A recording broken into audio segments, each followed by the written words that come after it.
হজরত আবু বকর রাদিয়াল্লাহু আনহু এর জীবনী। হজরত আবু বকর রাদিয়াল্লাহু আনহু ইসলামের প্রথম খলিফা ও রাসূল মুহাম্মদ সাল্লাল্লাহু আলাইহি সাল্লামের সবচেয়ে ঘনিষ্ঠ সাহাবী।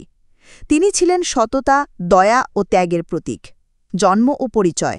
হজরত আবু বকর রাদিয়াল্লাহু আনহু এর আসল নাম ছিল আবদুল্লাহ ইবনে আবু কুহাফা। তিনি ৫৭৩ খ্রিস্টাব্দে মক্কায় কুরাইশ বংশে জন্মগ্রহণ করেন। তার উপাধি ছিল সিদ্দিক, যার অর্থ চরম সত্যবাদী। এই উপাধি তাকে দিয়েছেন স্বয়ং রাসূলুল্লাহ সাল্লাল্লাহু আলাইহি ওয়াসাল্লাম। ইসলাম গ্রহণ। সবচেয়ে আগে ইসলাম গ্রহণকারী পুরুষদের মধ্যে তিনি ছিলেন প্রথম।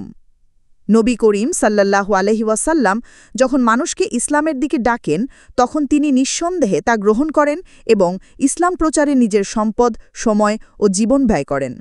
রাসূল সাল্লাল্লাহু আলাইহি ওয়াসাল্লামের সাথী। তিনি ছিলেন হিজরতের সময় রাসূলের একমাত্র সঙ্গী। মক্কা থেকে মদিনার পথে গারে সৌর গুহায় তিনি নবীজির সঙ্গে আশ্রয় নেন। জীবনের প্রতিটি গুরুত্বপূর্ণ মুহূর্তে তিনি রাসূলের পাশে ছিলেন। খলিফা নির্বাচন।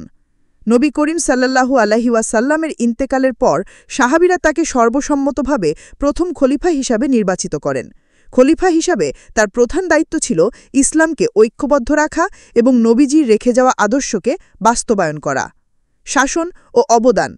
হজরত আবু বকর রাদিয়াল্লাহু আনহু এর খিলাফতের সময় অনেক মিথ্যাবাদী নবী ও ইসলামের বাইরে চলে যাওয়া গোত্রের বিরুদ্ধে তিনি কঠোর ব্যবস্থা নেন। রিদ্দা যুদ্ধের মাধ্যমে তিনি মুসলিম উম্মাকে স্থিতিশীল করেন।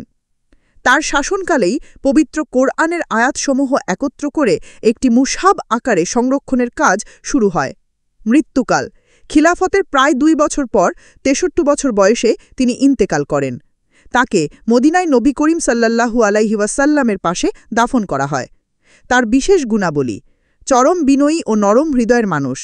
ধনী হয়েও সবকিছু দান করেছেন ইসলামের জন্য। ইসলাম প্রচারে অক্লান্ত পরিশ্রম করেছেন।